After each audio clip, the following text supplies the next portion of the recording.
estamos con Lucho Suárez, obvio, iqueño de corazón y que nos está representando a nivel nacional. Bienvenido, Lucho. ¿Nos escuchas? Sí, muy bien, buenas tardes con todos. Qué gusto de saludarte, Lucho. Te saluda Pancho Massa. Estamos en una transmisión especial por Amauta Radio, la radio cultural de Ica. Estamos saliendo en 91.9 FM y www.amautaradio.com.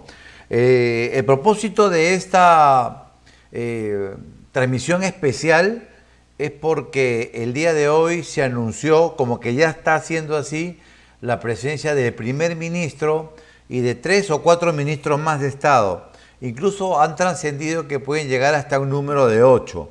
Y en las redes sociales y en los medios de comunicación ha estado circulando la comunicación, la bola o el trascendido de que Ica pudiera verse sometido a una cuarentena mucho más rigurosa.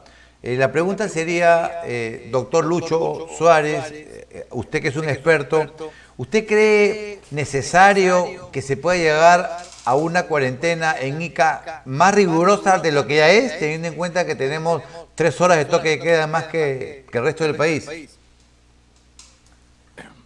Miren, bueno, muchas gracias por la invitación para poder conversar con ustedes y con toda su audiencia.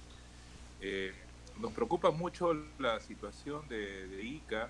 El día de ayer estuve conversando con algunos epidemiólogos iqueños, revisando los datos de Ica.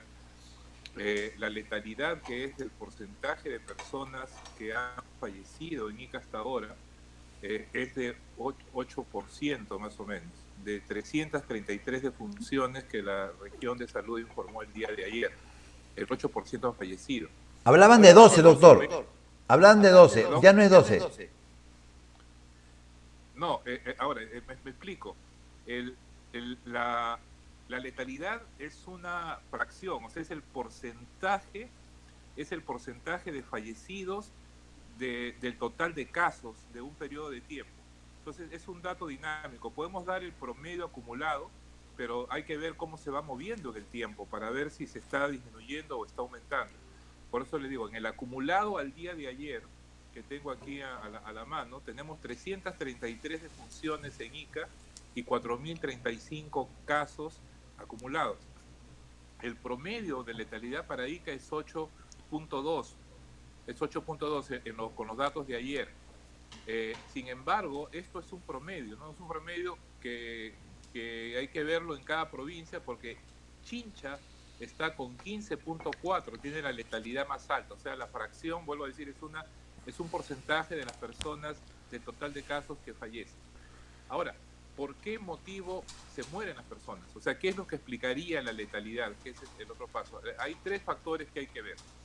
Uno de ellos es que sea una proporción de casos realmente graves y que, a pesar que llegan al establecimiento de salud, los pacientes van a enfermar gravemente y van a morir. He estado revisando las estadísticas también, ya más o menos la mitad del total de los casos de Ica son mayores de 60 años. Y entonces eso me lleva a una primera reflexión. Disculpa, antes de responder a tu pregunta de la cuarentena.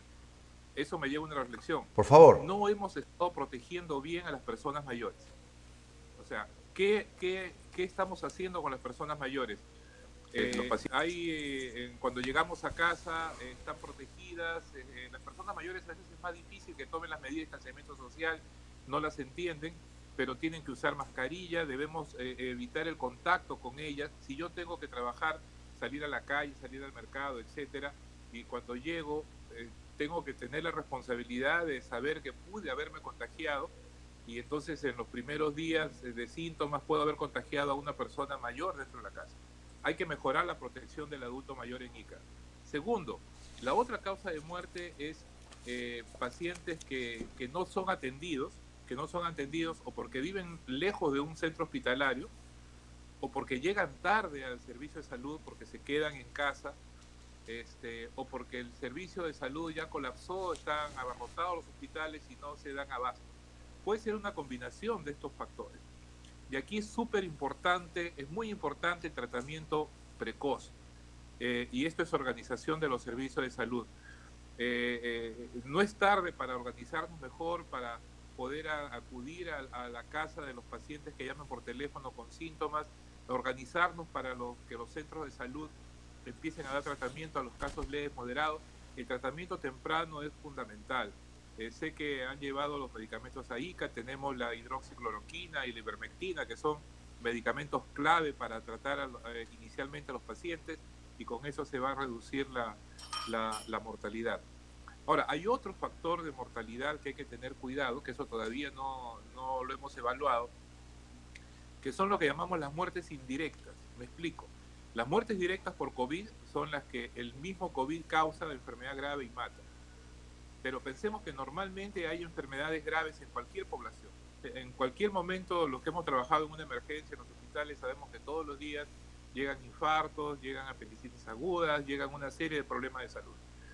Lo que se está viendo en otras partes es que muchas personas se quedan en casa, tienen un dolor, por ejemplo, en el pecho, dicen, no, ya se me pasará, y entonces no van al establecimiento de salud y pueden morir por un infarto de miocardio por no acudir tempranamente a atender.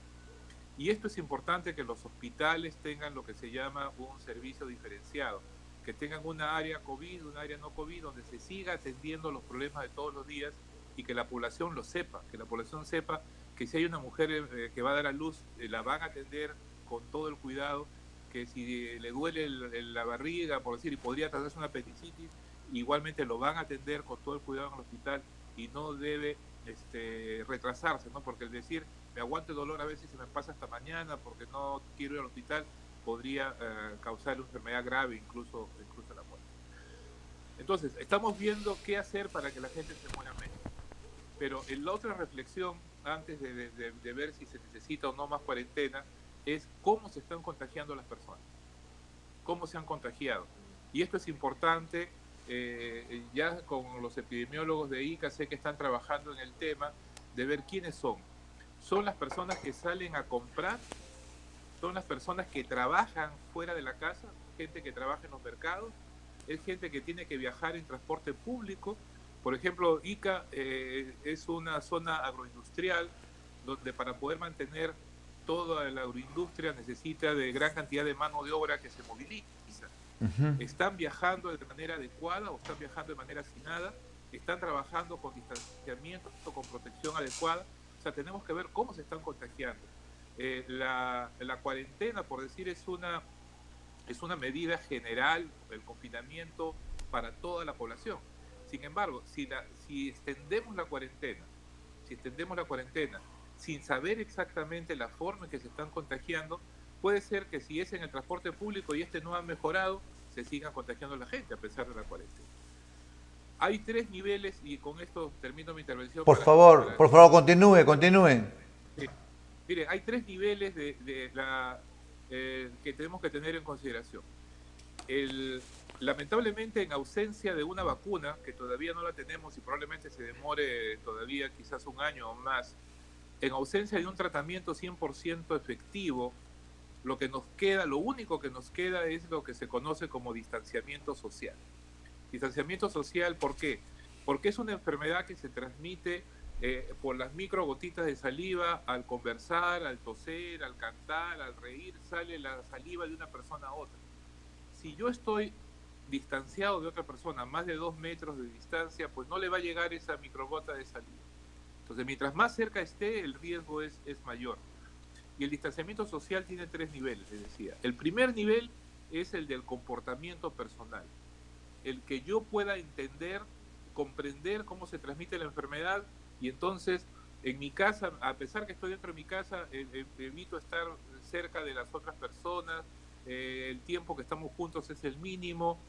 Si salgo a la calle porque tengo que ir a comprar, voy rápidamente, no me paro a conversar con nadie, tengo la mascarilla bien puesta, tapando nariz y boca, me demoro lo mínimo en el puesto del mercado. Si voy en transporte público, el transporte está organizado para estar espaciado, con las ventanas abiertas, bien ventilado, etc. El primer componente es el comportamiento, es el distanciamiento social que yo puedo hacer como persona. El segundo nivel es el normativo. el que yo puedo normar como entidad. O sea, puedo suspender las clases escolares, puedo suspender las universidades, los cines, los teatros, las discotecas, todos los espacios donde la gente pueda reunirse y facilitar la transmisión. Eso es la parte normativa, ¿no? El poner las marcas en el suelo para el distanciamiento, el medir el aforo de la gente que entra al banco o que entra al mercado, el ayudar a los mercados a organizarse, que tengan las cosas empaquetadas para que el tiempo sea mínimo, que todo el personal de salud tenga personal de los mercados tenga adecuada mascarilla, o sea, todo lo que yo pueda organizar, normar, supervisar. Y el tercer nivel es el restrictivo, que es primera vez que yo sepa lo hacemos en el país. Para el 2009, cuando tuvimos el H1N1, lo que se hizo fue solamente la suspensión de clases escolares, porque era el momento en que se transmitía entre los niños en los escolares, y los niños llevaban después la infección a los abuelos, a las personas mayores o enfermos crónicos a la casa. Entonces, el nivel restrictivo de esta manera, de un confinamiento con toque de queda, debe ser el último nivel al que se llega. Entonces, aquí en Perú se ha tomado esa decisión, igual que se lo ha hecho en la mayor parte de los países del mundo, porque realmente esta pandemia es sumamente grave. Es sumamente grave, no la podemos comparar con nada que ha habido antes. Estamos haciendo una estimación de las muertes totales que han habido en el país, porque no, hasta ahora tenemos los datos, los 5.000 y pico muertes son las muertes confirmadas que tuvieron prueba de laboratorio. Pero ya el Ministerio de Salud ha aceptado el subregistro y la cantidad de muertes que no se les hizo prueba, y fácilmente superan las 17.000 en el país. 17.000 muertes por esta enfermedad. Y cuando los demás países hagan lo mismo que se está haciendo acá, van a encontrar que las muertes son muchísimas más. Realmente estamos viviendo una epidemia grave, lo que nos obliga a organizarnos de la mejor manera posible para ayudar a la población. Si todos nos quedáramos en casa y nadie sale a la calle, pues si hay algún infectado por ahí, no contagiaría a otro. Pero lamentablemente tenemos que comer, tenemos que generar dinero, y tenemos que trabajar. Y es difícil, es muy difícil mantener el equilibrio de cuánto me quedo protegiéndome y cuánto salgo, ¿no? Yo les hacía la comparación en una entrevista que me hicieron ayer. Les dije, si estuviéramos en guerra, si lo que pasaría sería una guerra y están bombardeando Ica, están los aviones tirando la bomba, todos estaríamos escondidos en los refugios y nadie tendría ninguna duda, ¿no? Nadie saldría a la calle por el riesgo de muerte, ¿no? Pues es así, lamentablemente el enemigo es invisible. Estamos en una guerra que ya ha matado a más de 300 pequeños y a nivel nacional ha matado miles, y es difícil porque, como ustedes escuchan, la gente tiene que comer, tiene que subsistir, y es ahí la otra parte de la organización. ¿Cómo nos podemos organizar como Estado o como región para poder proveer los alimentos a las personas que más lo necesitan y no tienen recursos? ¿Cómo nos organizamos para que si hay algún enfermo en casa, podamos aislarlo para evitar que se transmita? Este punto me había faltado señalar, lo que es la transmisión dentro de la casa. Uh-huh. Cuando se enferma alguien en casa, o sea, el primero que se enferma es alguien que tiene que ir a trabajar afuera, llega a la casa, el riesgo de que se transmite dentro de la casa es muy alto. Es muy alto, lo estamos viendo en los hospitales. Llega primero uno y después a los días están llegando los familiares. Es muy alto. Entonces, lo ideal sería, si en la casa hay condiciones para lo que se llama aislamiento domiciliario, es decir, que se quede en su cuarto, que se le lleve la comida al cuarto, se le separa su taza, su plato, su cuchara para esa persona. El que lo cuida es una persona joven que usa mascarilla adecuada, también le ponemos mascarilla y no tiene contacto con otra persona. Eso es aislamiento domiciliario. Lamentablemente no todas las casas, todas las familias tienen esta posibilidad de un aislamiento domiciliario. Entonces se recomienda tener centros de aislamiento, que es como lo que se ha hecho acá en Lima, tener el de Villa Panamericana, y también ahora hay otro en San Miguel, al lado del Hospital Mongrut, que son zonas no para enfermos, sino para personas que se han infectado en casa y pueden ser asintomáticos o ser cuadros leves, y se les lleva ya para evitar que contagien a sus familiares. Y esto es lo que hicieron en China. Ese famoso hospital que construyeron en 10 días era un centro de aislamiento para llevar a las personas recién contagiadas para evitar evitar que ellos contagien a otros. Y eso acá en Lima han hecho ese en poco tiempo, algo escuché, no sé, ustedes me confirmarán. ¿Estos que son también los van a hacer albergues, doctor? ¿Son los albergues? Sí, o sea, la idea del albergue es que funcione como centro de aislamiento, es decir, donde pueda ir la persona que sabemos está infectada, sea sintomática o sea asintomática, pero que a partir de él no contagie a sus familiares, ¿no? Hay países donde inmediatamente dieron la orden que todos los hoteles, todos los colegios se convierten en centros de aislamiento para evitar la transmisión, pero eso requiere, como le digo, organización, ¿no? La organización frente a una pandemia no solamente es para tratar los pacientes, eso es importante, tratar los pacientes, pero también hay que organizarnos para informar a la población, hay que ver una comisión que nos dé los informes diarios, una comisión para ver la logística, para ver el soporte de las personas que no tienen recursos, etcétera, ¿no? No solamente es, o sea, disculpen que lo diga así, pero la decisión no solamente es sigue o no sigue la cuarentena, sino si vemos por conveniente, estamos muriéndonos de hambre y tenemos que levantar la cuarentena o hacerla restrictiva, hacerlo con ciertas condiciones. Yo diría, las condiciones serían, pueden salir las personas que tienen que trabajar, pero esas personas tienen que estar muy bien instruidas de las medidas de bioseguridad y deben de las medidas de distanciamiento social, y estas tienen que ser muy supervisadas en todos los centros de trabajo, en todo el transporte público, etcétera. Si no, van a volver a haber más contagios. Segundo, los adultos mayores principalmente, que son los que tienen más riesgo, los diabéticos, los hipertensos, los enfermos crónicos, tienen que ser protegidos de alguna manera, ser responsables con las personas mayores de no contagiarlos en casa. Garantizar la atención de los pacientes en todo nivel, no solamente en el hospital, también en los centros de salud. Es muy importante el tratamiento rápido, precoz. Los dos medicamentos, vuelvo a repetir, que más se están recomendando son la hidroxicloroquina, y la ivermectina. ¿Cómo se usan, doctor? Mucha experiencia de uso y se pueden usar en el centro de salud. Y el organizarnos para poder dar el soporte, digamos, de alimentos a las personas que más lo necesitan para evitar que tengan que salir por gusto, ¿no? Todo esto es trabajo en conjunto de una comisión multisectorial que debería estar acompañando al comité o al comando COVID de la Dirección de Salud de ICA. Doctor, usted ha mencionado y ha graficado como que estamos en una guerra, ¿no? Y muy bien graficado, que lo hemos escuchado ya varios especialistas, no solamente usted, una guerra, ¿no? Y en una guerra no hay horarios, ¿no? No es que se combate de 8 a 12 y se va al refrigerio y posteriormente se combate de 4 a 6 y después descansamos. Entonces, si en ese sentido está ocurriendo esto, digamos, ¿no cree usted que quizá pueda ser mejor para que haya menos aglutinamiento, que mientras haya esta gran demanda por ir a los bancos pudieran quizá trabajar 24 horas y los hospitales y los mercados también 24 horas mientras dure esta emergencia, a fin que estas tremendas colas puedan ir bajando, y ya en la medida que ya las colas bajen, ya pues probablemente puedan bajar ya no a 3 turnos de 8, sino a 2 turnos?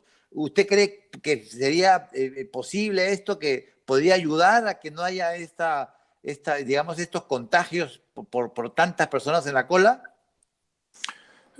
Mire, yo creo que sí, y no solamente la ampliación de horarios, sino puede organizarse mucho mejor. Acá, por ejemplo, le comento, en Lima, en algunos distritos, lo que han hecho el mercado, por ejemplo, en Jesús María tienen 2 o 3 mercados, pero lo que han hecho los mercados grandes es, en coordinación con la municipalidad, han generado mini mercados en diferentes puntos del distrito. Entonces, los mismos trabajadores del mercado han instalado, por ejemplo, en lo que era antes, le llamaban el parque el Matamula, hay como una sucursal, digamos así, de mercado donde está todo ya empaquetado, donde las personas llegan con un aforo controlado a recoger paquetes para evitar aglomeraciones en el mismo punto en el mercado, que generalmente nuestros mercados tienen pasadizos muy estrechos y la gente de todas maneras con otra.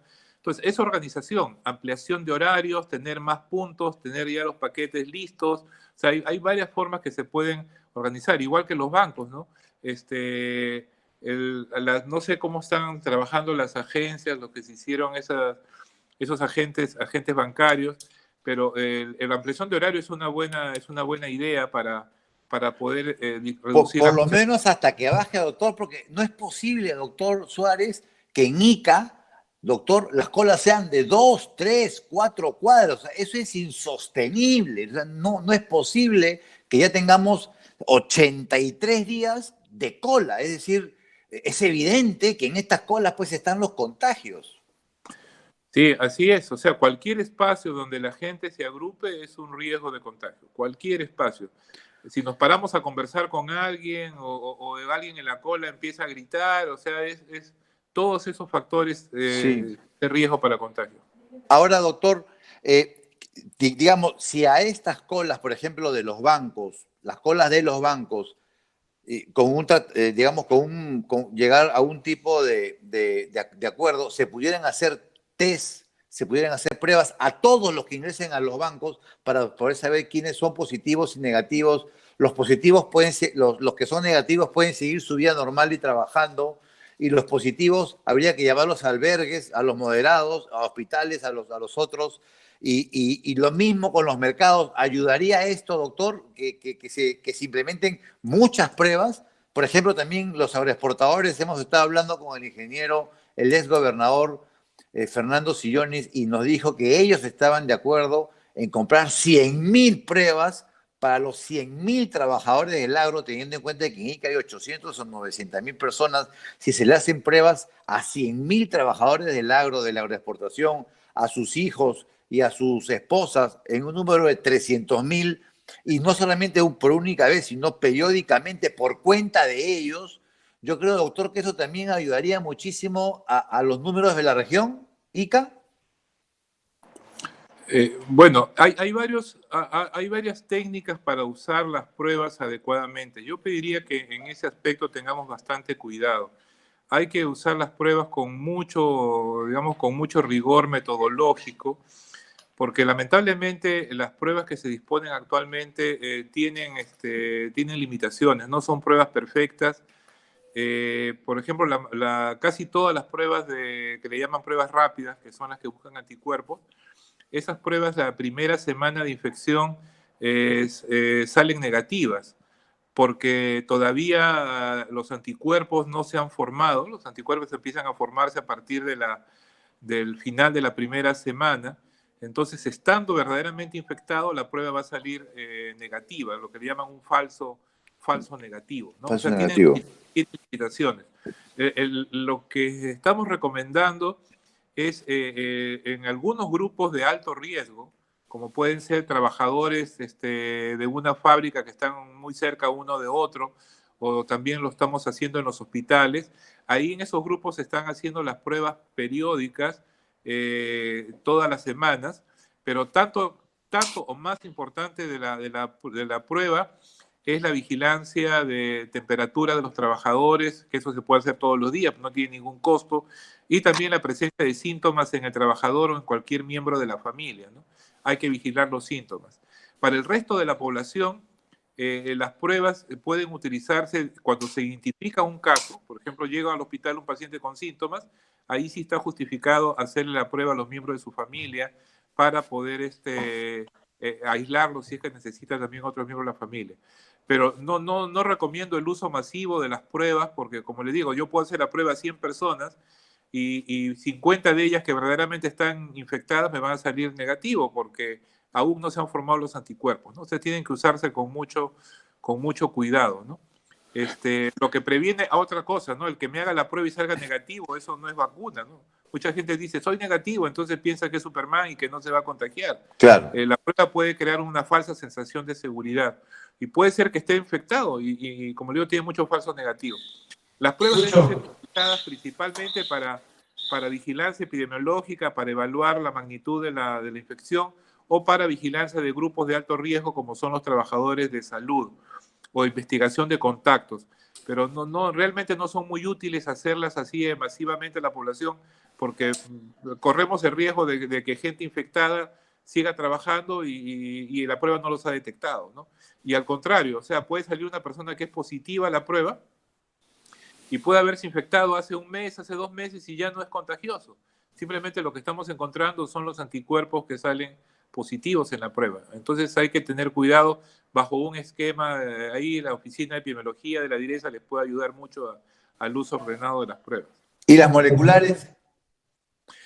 Las moleculares son mejores para los primeros días, porque la prueba molecular lo que busca es exactamente al virus. Cuando un virus ingresa al organismo humano, se queda en la nasofaringe, o sea que es detrás de la nariz hasta la faringe, va a estar ahí generalmente la primera semana.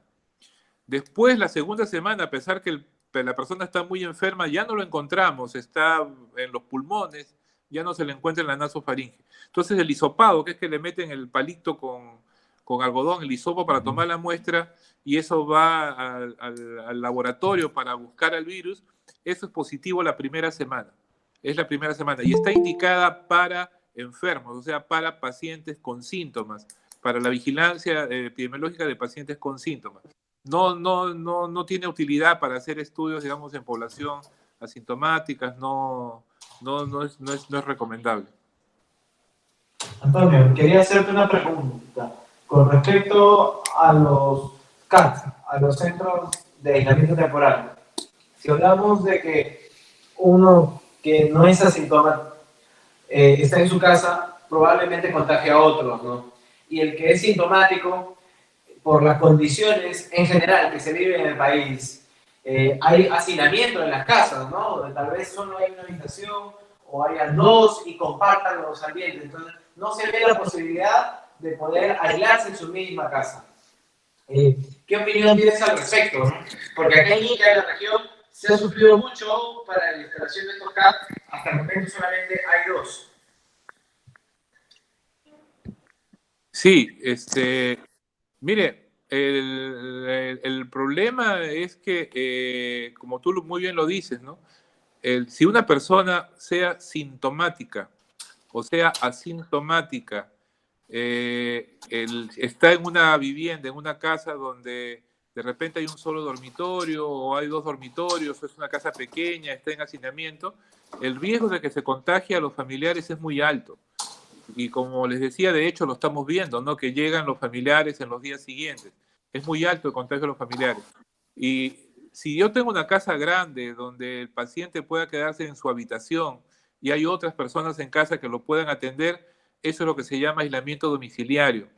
Incluso yo puedo manejar un paciente leve en la casa que está con tos, con fiebre, pero está en condiciones de aislamiento domiciliario. Lamentablemente, en la mayor parte de los hogares no hay esas condiciones. Y en esto, entonces, es que se requiere tener estos centros de aislamiento, que son lugares donde no necesita ser un hospital, porque no son pacientes graves que necesiten oxígeno o que necesiten atención médica. Generalmente en un centro de aislamiento hay médicos, hay enfermeras supervisoras, pero el objetivo principal es que a partir de esa persona no se contagie a otros, ¿no? Ahora, hemos dado por norma en el país que este aislamiento sea por 14 días. Es un tiempo promedio, porque lo que se sabe es que los casos más leves van a ser contagiosos menos tiempo y los casos más graves van a ser contagiosos por más tiempo, ¿no? Pero en promedio 14 días cubrimos a más del 95% del riesgo de que se transmita a otra persona. Por eso se han dado estas 2 semanas de aislamiento. 2 semanas. ¿Y cuál sería el tiempo óptimo para llegar al 100%? ¿Perdón? Para llegar al 100% de cubrir ese riesgo que una persona esté infectada debe estar aislada. Lo que pasa es que los pacientes muy graves, que generalmente van a estar en el hospital, o sea, es muy posible que en un campo de aislamiento no haya un paciente grave porque requiere cuidados intensivos. Esos pacientes que están muy graves en cuidados intensivos pueden ser contagiosos por más de 20, 30 días, pero no es la mayoría, ¿no? Por eso es que en el hospital se siguen manteniendo las medidas de bioseguridad en los pacientes hospitalizados, porque se sabe que ellos pueden ser contagiosos por la mayor parte del tiempo. En cambio, los casos leves, que son los que esperamos vayan a los centros de aislamiento, ellos van a ser contagiosos por menos de 2 semanas. Entonces sí los estaríamos cubriendo a casi todos. Claro. Lucho, una pregunta con respecto al tratamiento. Sabemos, ahorita tenemos mucha gente conectada mediante las diversas señales que estamos transmitiendo, aparte del FM, y sería bueno informarles por este medio y aprovechando el lujo que tenemos a ti, y sobre todo Iqueño,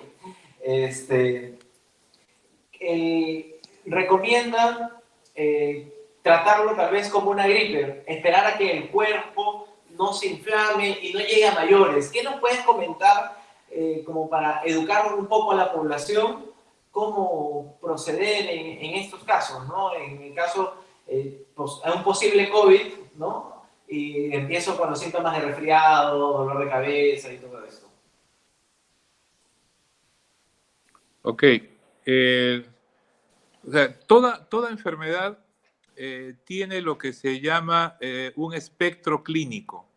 ¿Qué quiere decir un espectro clínico?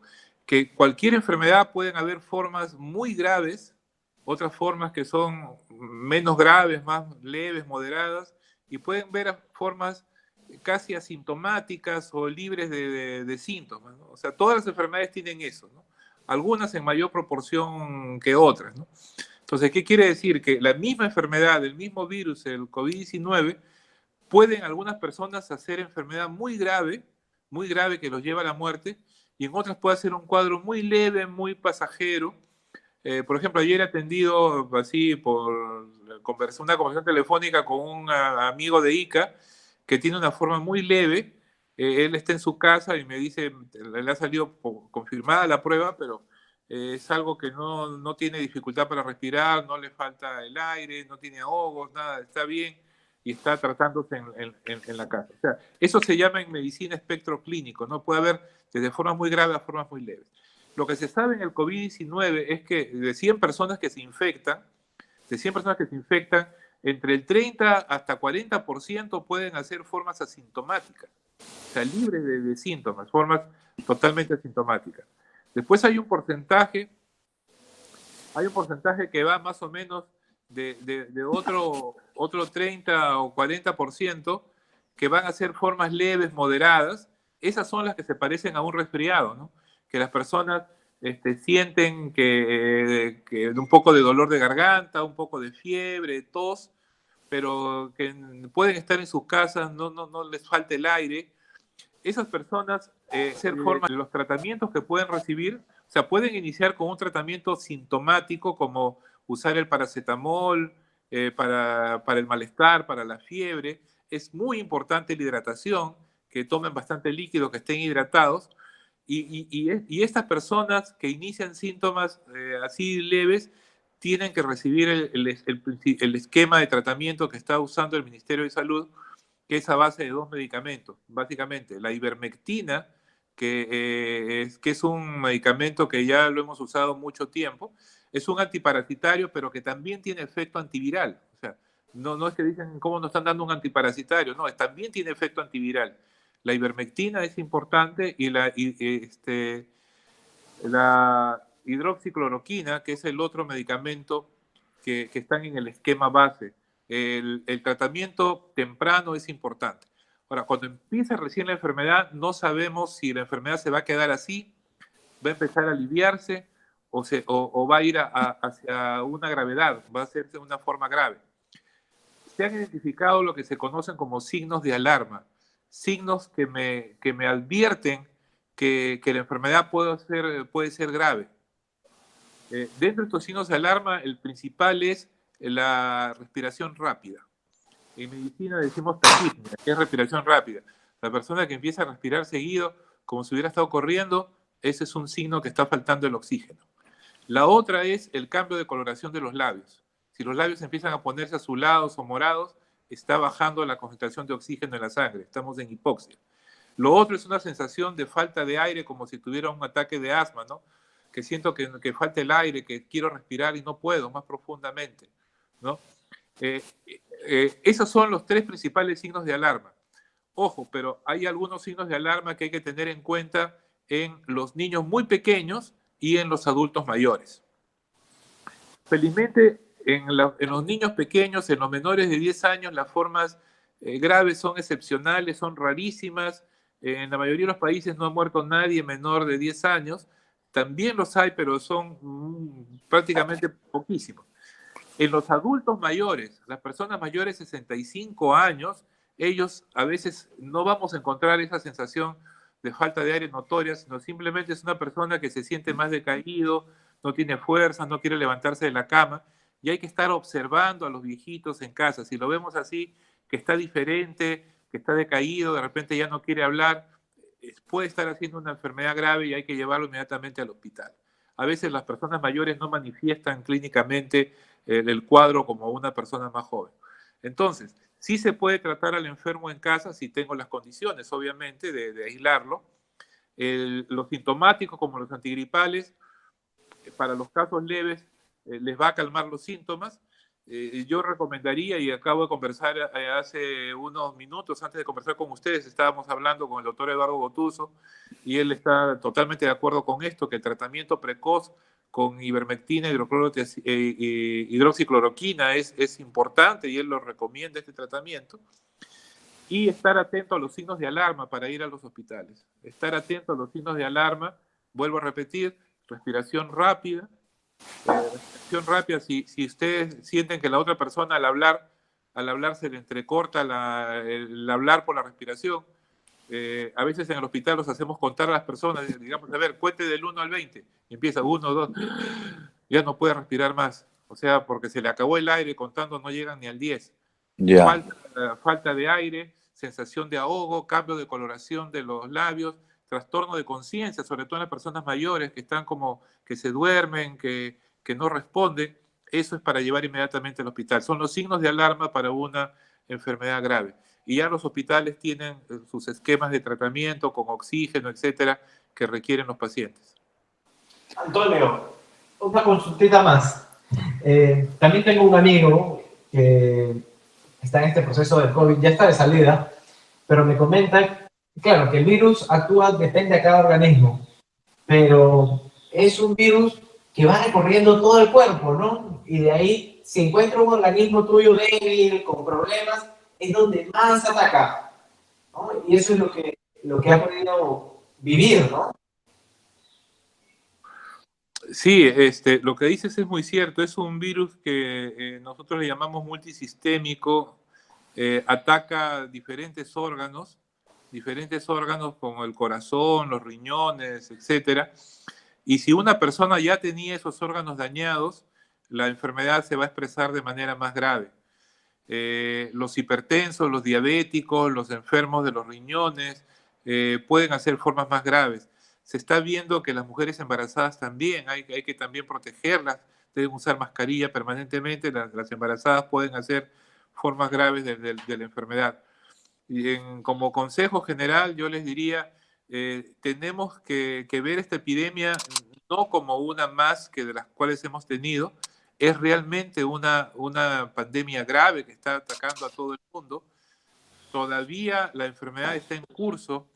Si bien es cierto, se observan en algunas zonas del país donde empezó inicialmente la epidemia que ya están disminuyendo el número de casos, pero todavía se mantiene, todavía hay riesgo y creo que podemos hacer mucho para prevenir. No minimicemos el riesgo. Las autoridades de salud, si me permiten darles no Por consejo, favor, doctor. un mensaje. Yo he sido funcionario del Ministerio de Salud por casi 30 años. He sido jefe de epidemiología en ICA, fui director general adjunto de la Dirección de Salud de ICA, he sido director general del Ministerio, y el principal consejo que le puedo decir es, frente a una epidemia, una buena gestión es la que se organiza rápidamente, la que permite un trabajo multisectorial, la que siempre dice todo lo que está ocurriendo con total transparencia y le da cabida a todos los demás integrantes de la sociedad para ser parte de la respuesta. Nunca debe pensarse de ocultar información o decir, yo he visto algunas direcciones de salud que decían, no, que después van a pensar mal de nuestra gestión, si decimos que hay muchos muertos, no. Al contrario, o sea, la transparencia total es lo mejor, porque es lo que nos permite saber exactamente el riesgo y poder tomar las medidas más adecuadas. Mientras se trabaje de una manera más organizada, yo he aprendido a ser humilde ante la naturaleza, nunca pensar que ya lo sé todo. Las epidemias nos sorprenden. Me tocó vivir la epidemia del cólera en Ica. Yo estuve en Ica desde el primer día, atendí al primer paciente. Muchos de los médicos que trabajaron conmigo en esa época lo recordarán. trabajamos muy duro el 91, el 92 frente a la epidemia de cólera en Ica. Y lo que nos ayudó mucho en ese tiempo fue la organización multisectorial, tener un solo comando, tener equipos de trabajo en cada provincia. En Ica sé que hay los equipos de trabajo, pero requieren apoyo de la sociedad civil, de las organizaciones de base, para poder dar todo el soporte que se necesita. Estamos a tiempo, yo creo que podemos ayudar a salvar muchas vidas más en Ica. Qué bueno. Tomándote la palabra de lo que comentas, es cierto, ¿no? A mí me sorprende el día de ayer en la participación del gobernador regional que minimiza cómo está Ica, ¿no? Simplemente porque no ve muertos en las calles, para él está bien, ¿no? Las cifras sirven, ¿no? Para poder tomar acciones y obviamente transparentar, ¿no? Transparentar para que se puedan tomar medidas correctivas eficientes, porque es como que yo voy al médico y le digo, doctor Luis Antonio, estoy mal. Y entonces, sí, ¿qué tiene? No sé, estoy mal. Entonces, eso está pasando ahorita en nuestra región, ¿no? Y eso es lo que nos alarma, me alarma, y a todos los iqueños, esperemos que sean fructíferas las reuniones que están teniendo los ministros el día de hoy aquí con las diversas autoridades, ¿no? Y quería preguntarle con respecto a la atención primaria. Hemos conversado con algunas personas y con mensajes que nos dejan ahorita en las redes. Por ejemplo, si están en un distrito de Ica o de toda la región, van al hospital que les corresponde, pero no lo atienden. Aparte de gastar el dinero en transportarse la distancia tan lejana y el sobrecosto que hay por la restricción del transporte, ¿no? La atención primaria es la que tienen ellos acceso, ¿no? Y también se ven protegidos los médicos, enfermeros, etcétera, ¿no? Pero, ¿qué opinan respecto con la atención primaria?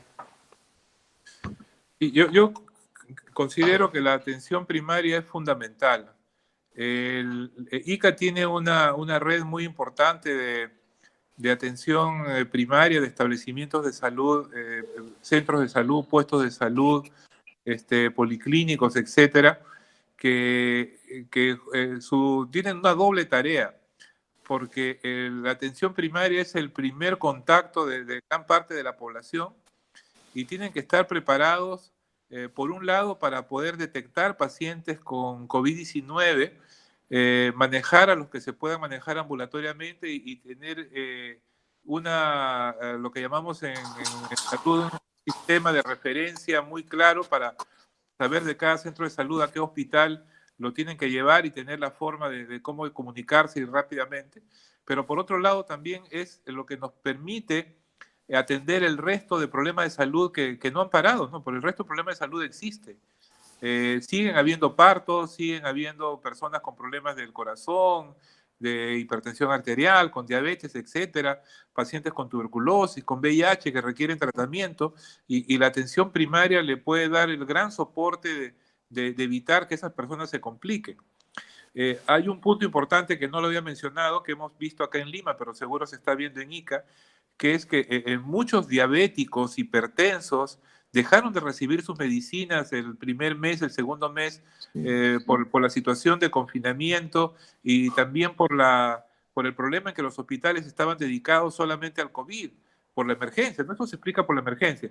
Pero si a esa persona que es diabético, es hipertenso, se contagiaba con el COVID, la encontrábamos en peores condiciones porque habían dejado de recibir tratamiento y estaban algunos de ellos descompensados. Por eso es importante retomar el tratamiento de las personas con problemas crónicos, por un lado porque para el tratamiento y control de su enfermedad, por otro lado para que no se descompensen y en el caso de que se infecten con COVID no sea un cuadro grave.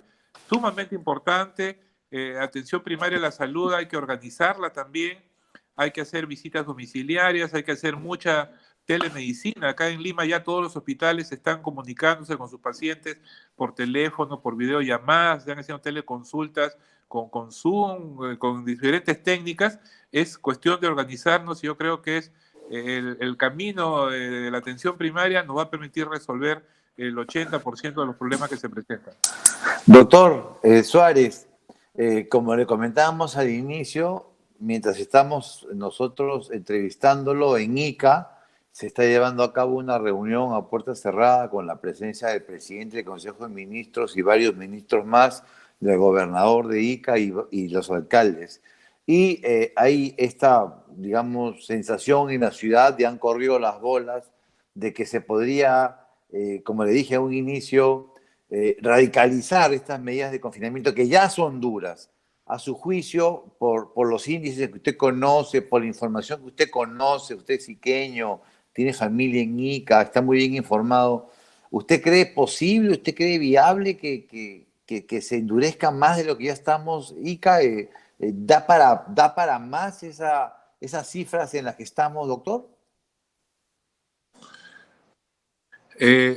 Mire, como le decía, estimado Pancho, ahí el tema es, estamos tomando la medida radical que es el confinamiento, igual que se ha hecho en todos los países del mundo como una medida desesperada por no poder tener el control sobre las otras dos, ¿no? Que es el distanciamiento social individual de la persona y el distanciamiento normativo, ¿no? Lo que significa organizar los mercados, organizar el transporte público, ¿no?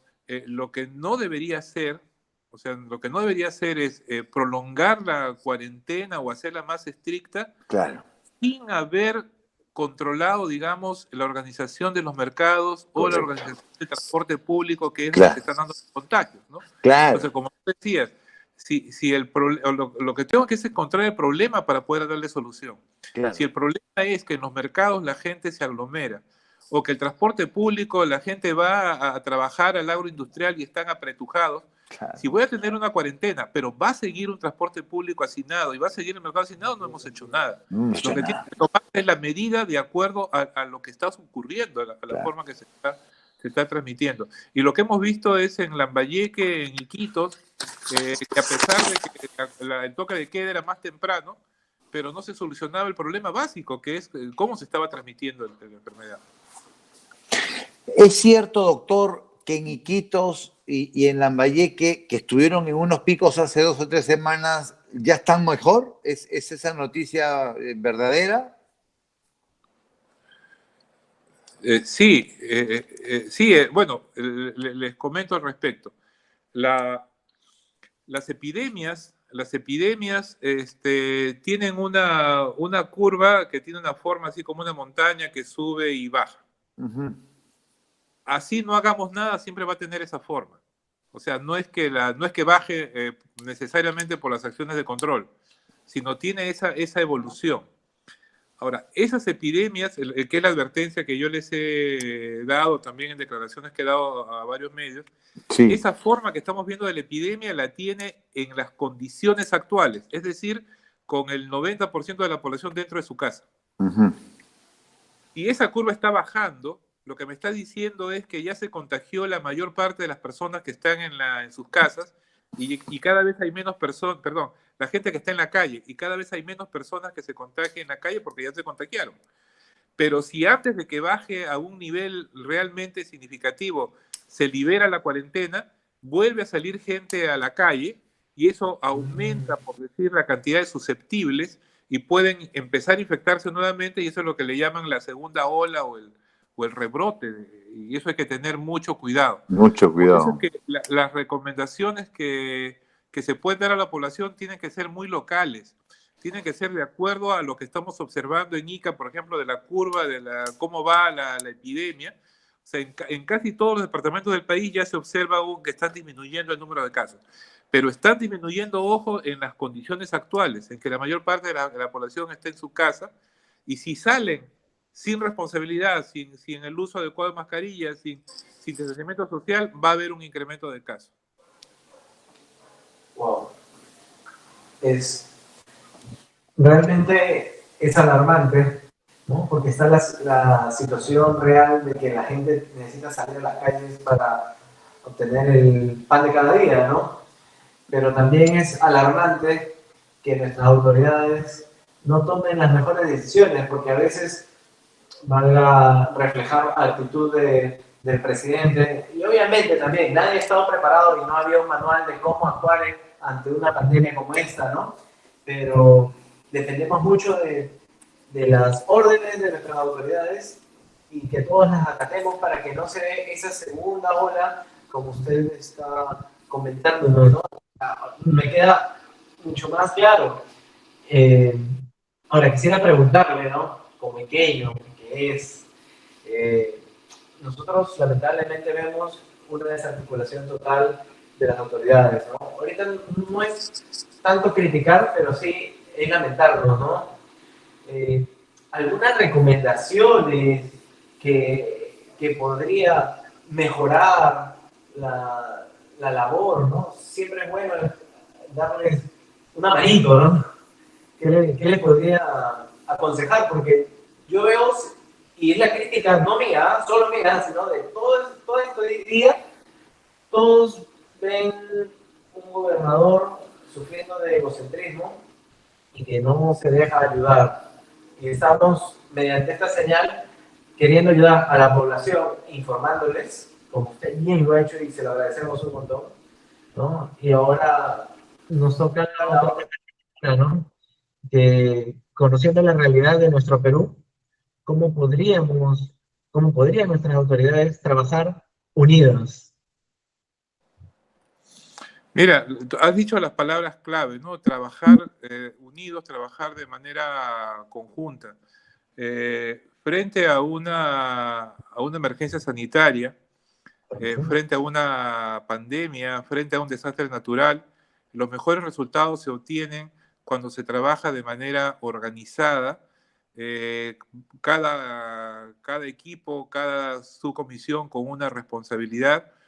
A mí me tocó vivir muchas emergencias en Ica, como les comenté, viví la epidemia del cólera en los años 90, el terremoto de Nazca el 96, la inundación de Ica el 98, el terremoto del 2007, y aparte de otras emergencias como huaicos que nunca nos faltaban todos los años, 2, 3 veces el huaico en Chanchajay, etc.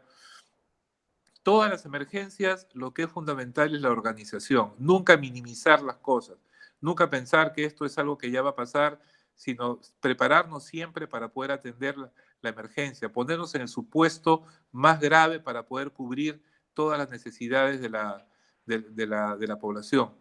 No es tarde, vuelvo a repetir, no es tarde el poder organizarnos. Ustedes, los medios de comunicación, tienen mucho poder para facilitar y fomentar la necesidad de organizarnos, y toda buena gestión es una gestión que trabaja dando cabida de manera multisectorial y también a la sociedad civil, y rindiendo cuentas a la población de todas las acciones que se hace. Yo no tengo el gusto de conocer al gobernador actual de Ica, pero invoco a que pueda él liderar la organización. Hay mucha gente iqueña que está en Lima y en otras partes del país y del mundo que queremos ayudar. Yo he tratado de hacerlo en lo que he podido, he estado trabajando cerca con los epidemiólogos y con los médicos de Ica para poder ayudarlos a darles información y a organizarse, y es la única manera, ¿no?, de salir adelante. La historia de que también lo hicimos o no lo hicimos, al final nos va a decir, pero no esperemos que sea eso, darnos cuenta de lo que no se hizo después. Estamos en la oportunidad de hacerlo actualmente, de ayudar todos para reducir la posibilidad de que alguien más en Ica enferme gravemente y muera.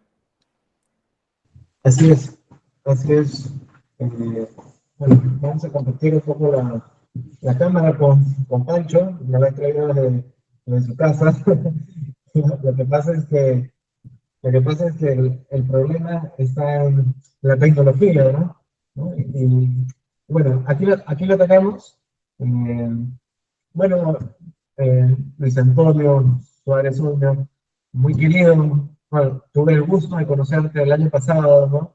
Porque tenemos una misión en conjunto, un espíritu similar, ¿no? El querer siempre construir un mundo mejor, ¿no? Para eso estamos, ¿no? Mediante esta señal digital, ¿no? Llamada Radio, te agradecemos un montón el haber aceptado esta entrevista. Sé que todos los medios quieren contactarte, pero a ver si mantenemos esta comunicación por el bien de nuestra ciudad, por el bien de nuestro país y por el bien del mundo, ¿no? Porque todos necesitamos nuevamente contactarnos con nuestros familiares, darnos un abrazo y estamos limitados a ello. Pancho, ¿algo que quieras decirle? Sí, muchas gracias, Lucho. Es un honor para nosotros los pequeños tener a un pequeño destacado como tú que está dejándonos en lo más alto a nivel nacional. Es un honor de tener a Eduardo Botuso, a tenerte a ti, a tener a tantos pequeños, a Estefano Málaga y a varios más que se me quedan en la memoria. Y muchas gracias. Yo sé que esto continúa, que esto va a seguir siendo duro, que no hay que bajar la guardia, que hay que poner cada uno su granito de arena desde donde nos toca, porque los iqueños nos están viendo y tienen mucha fe en que esto va a pasar. Muchas gracias. A ustedes las gracias. Es un honor para mí poder dirigirme a toda la población y las gracias a ustedes. Hasta cualquier momento. Muchas gracias, Luis. Un último mensaje, no te vayas. ¿Alguna recomendación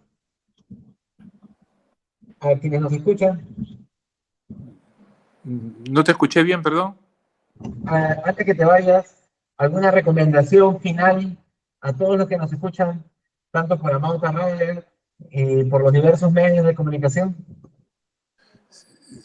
Sí, a toda la población que se cuiden mucho, no salgan de casa si no es necesario, y las personas que tengan que salir por razón de trabajo o por hacer las compras o alguna gestión, siempre manteniendo el distanciamiento social. No es momento de pararnos a conversar con alguien, usar la mascarilla lo mejor posible, de la manera más adecuada, y si hay alguien en la familia mayor de edad, adulto mayor o con algunas enfermedades, hay que cuidarlos mucho.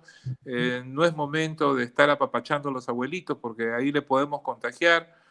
Y si tenemos algún malestar que nos parezca que nos está faltando el aire, respiración rápida, acudir inmediatamente a un establecimiento de salud.